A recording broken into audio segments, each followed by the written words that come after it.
Salut à tous, bienvenue, c'est Sneeze et bienvenue dans ce troisième épisode du Pokédex de Sneeze. Alors le Pokémon que nous allons voir cette semaine est Magikarp.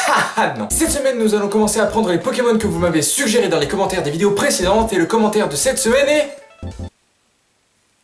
Mais quelle merveilleuse idée, vraiment. Nous allons donc voir la fiche Pokédex d'un Solourdo, ce qui promet d'être vraiment intéressant car personne ne connaît ce Pokémon. Non mais vraiment, qui a pour Pokémon préféré un Solourdo? Dites-le moi franchement, il a rien pour lui en plus. Non mais vraiment, celui qui m'a proposé ce Pokémon voulait vraiment ma mort. Mais tout le monde a oublié l'existence d'un Solourdo quoi. Ah ouais, ah vous me croyez vraiment pas? Bon, bah vous le recherchez. Excusez-moi, est-ce que vous connaissez un Solourdo? Comment? Un Solourdo, vous connaissez? Non. Excusez-moi, est-ce que vous connaissez un Solourdo? Je connais quoi? Un Solourdo, vous connaissez? Hein? Un Solourdo. Soudeur? Non, mais est-ce que vous connaissez un Solourdo? Hein? Un Solourdo. Ah non. Vous voyez un Solourdo? Est-ce que vous voyez un Solourdo? Non, on voit pas un Solourdo. Est-ce que vous voyez un Solourdo? Non, on ne voit pas un Solourdo. Par contre, j'ai eu un Darkrai Full Art et ça, c'est vraiment très stylé. Mais en attendant, on voit pas un Solourdo. Donc niquez bien vos morts. Vous voyez bien que personne connaît ce Pokémon, vous en avez la preuve. Bon bah j'imagine qu'on n'a pas vraiment trop le choix, donc Solourdo c'est parti. Troisième épisode du Pokédex de Sneeze. Un Solourdo est le Pokémon numéro 206 du Pokédex national et vient de la région de Johto, qui a été introduit par les versions or et argent. C'est le Pokémon serpent. Attends. Le Pokémon serpent? Il y en a déjà un de Pokémon serpent, ça c'est vraiment un Pokémon serpent, ça c'est... Mais putain, qu'est-ce que c'est ça? Et il est de type normal. Vraiment normal. Je sais pas déjà que ce Pokémon n'est pas avantagé par son design, donnez-lui au moins un double type quoi, franchement. Donc il est de type normal et mesure 1m50 pour 14 kg. C'est pas vraiment de quoi il est composé, mais surtout de vide. Dans sa forme shiny, les parties bleues d'un Solourdo sont devenues roses. Il a vraiment tout gagné. Il fait partie du groupe de terrestres et vous avez autant de chances d'avoir un un bébé un Solourdo mâle qu'une femelle lors de sa reproduction. Sa chaîne évolutive commence avec rien. Il naît un Solourdo, être insignifiant et restera insignifiant toute sa vie. Bon, point positif, n'ayant que le type normal, il n'a qu'une seule faiblesse qui est le combat et possède une immunité au spectre. Bon voilà, on a trouvé un point positif à un Solourdo, voilà, laissez un like dans les commentaires, on se dit à la prochaine, salut, au revoir. Les talents d'un Solourdo sont d'abord composés de sérénité qui double le taux de chance d'avoir un effet secondaire d'une capacité comme la peur ou la paralysie. C'est un bon talent compte tenu le fait que Jirachi possède sérénité. Il possède aussi le talent fuite très utile puisqu'il permet un taux incroyable de fuite de 100% contre un Pokémon sauvage. Et pour finir, son talent caché est phobique, qui augmente sa vitesse d'un stage lorsqu'il est touché par une capacité insecte, spectre et ténèbres. Sachant qu'il possède déjà une immunité au spectre, vraiment le meilleur. Passons aux statistiques de base, peut-être qu'elles sauront mettre un peu plus en valeur un Solourdo.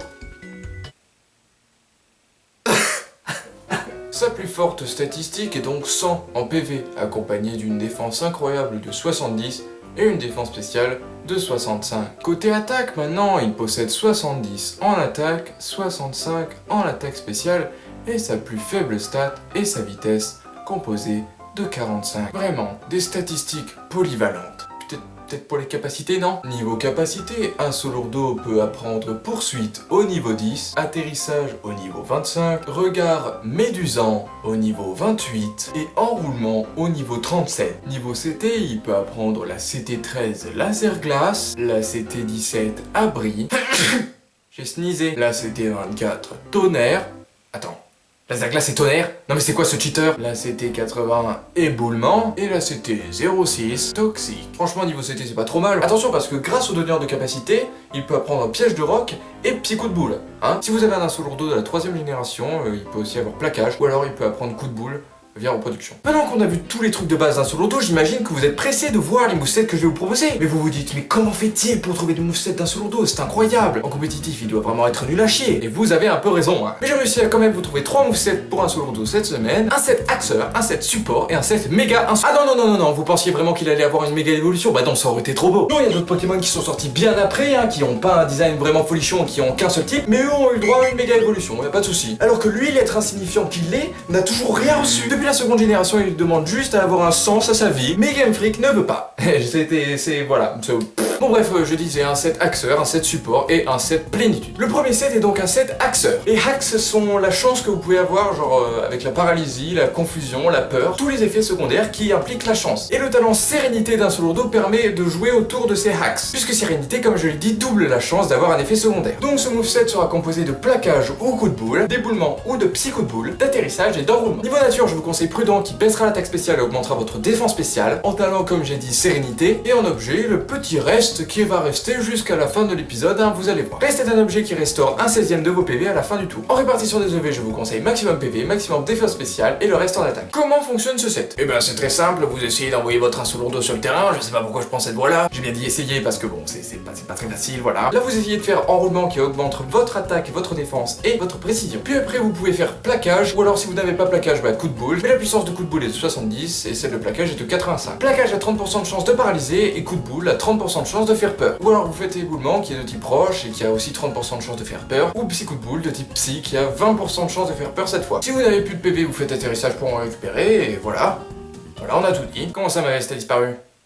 On n'avait aucune preuve. Bon, on en a fini avec le set Axeur, maintenant passons au set Support. Un support, c'est un Pokémon qui va soit soigner les Pokémon de votre équipe, soit mettre des hazards. Donc les hazards, c'est par exemple piège de roc, pic toxique. Un support est un Pokémon qui va aider votre équipe. Pour ce set, vous aurez toujours besoin de l'objet Reste, comme j'ai dit, hein, le prochain set sera aussi avec Reste, donc évitez de me poser la question 10 000 fois non plus. En talent, ce sera Sérénité, le seul talent viable d'un solo lourdeau. Vous pouvez tester Phobique, hein, si ça vous fait taper des bonnes barres. Moi, c'est pas mon truc. En nature, ce sera Malin, qui augmente la défense et baisse l'attaque spéciale. En répartition de V, maximum défense spéciale et le reste en PV.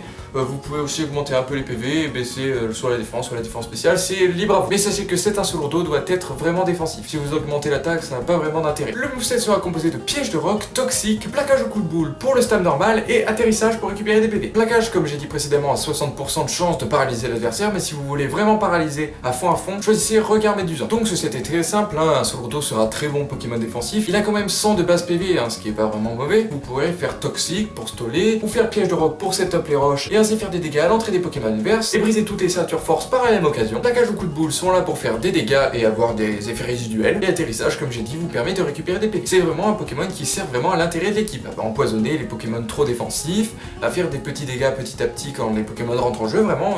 Il sert un peu qu'à ça. C'est le set selon moi le plus viable d'un solo lourdeau, parce que le moveset d'un solo lourdeau au niveau dégâts c'est pas ouf, et sa vitesse c'est vraiment caca, donc il faut impérativement qu'il y ait des investissements défensifs. Bon, je dis ça, mais le dernier set que je vais vous proposer est attaquant, donc voilà. Mais cette fois ce sera attaquant spécial. Et oui, en début de vidéo, je vous ai dit qu'il pouvait apprendre tonnerre et laser glace, pourquoi ne pas s'en servir? Pour le dernier set, donc le set plénitude, un solo lourdeau aura donc plénitude, laser glace, tonnerre et atterrissage. Tonnerre a 10% de chance de paralyser et laser glace a 10% de chance de geler, donc 20% de chance avec sérénité. D'ailleurs, vous mettrez sérénité, hein, par la même occasion. En nature, vous mettrez assuré qui augmente la défense et baisse l'attaque. En objet, toujours reste. Ah, incroyable, on s'y attendait pas du tout. Et en investissement, max PV, max défense et le reste en attaque spéciale. En fait, si je vous ai proposé d'augmenter la défense plutôt que la défense spéciale, c'est parce que vous avez la capacité plénitude. Plénitude augmente de 1 stage l'attaque spéciale et la défense spéciale de votre Pokémon. Donc un solo lourdeau augmentera sa défense spéciale par la même occasion que son attaque spéciale. Si vous arrivez à setup 2-3 plénitude, un solo lourdeau sera vraiment très fort, hein, je peux vous le garantir. Et puis vous prendrez très bien les coups, puisque votre défense spéciale sera augmentée et votre défense a déjà des investissements. Bien évidemment, l'attaque spéciale d'un solo lourdeau n'est pas ouf à la base, donc il va pas se mettre à sweeper d'un coup, hein, sans que vous vous y attendiez, hein. Pas Dieu non plus. Mais voilà, ce set est surtout fun et ça prouve bien qu'un solo lourdeau, même si c'est un Pokémon un peu oublié et pas forcément aimé, possède des ressources bien cachées derrière son mauvais design et qui j'espère seront mis en valeur dans les générations futures. Voilà, j'en ai terminé avec cet épisode sur un solo lourdeau, j'espère qu'il vous aura plu. Malgré les apparences, il y avait plein de choses à dire dessus, j'ai vraiment pris beaucoup de plaisir à faire cet épisode. Merci donc à Aquil pour son commentaire, ça change des Pokémon que l'on voit tout le temps. Si cet épisode vous a plu, n'hésitez pas à le dire dans les commentaires et à laisser un like. Abonnez-vous pour tous les autres épisodes de Pokédex de Sneeze qui sortent tous les mercredis. Et surtout, n'oubliez pas de laisser dans les commentaires le Pokémon que vous souhaiteriez voir dans le prochain épisode. À dimanche pour Sneeze raconte-nous une histoire épisode 2. Et n'oubliez pas...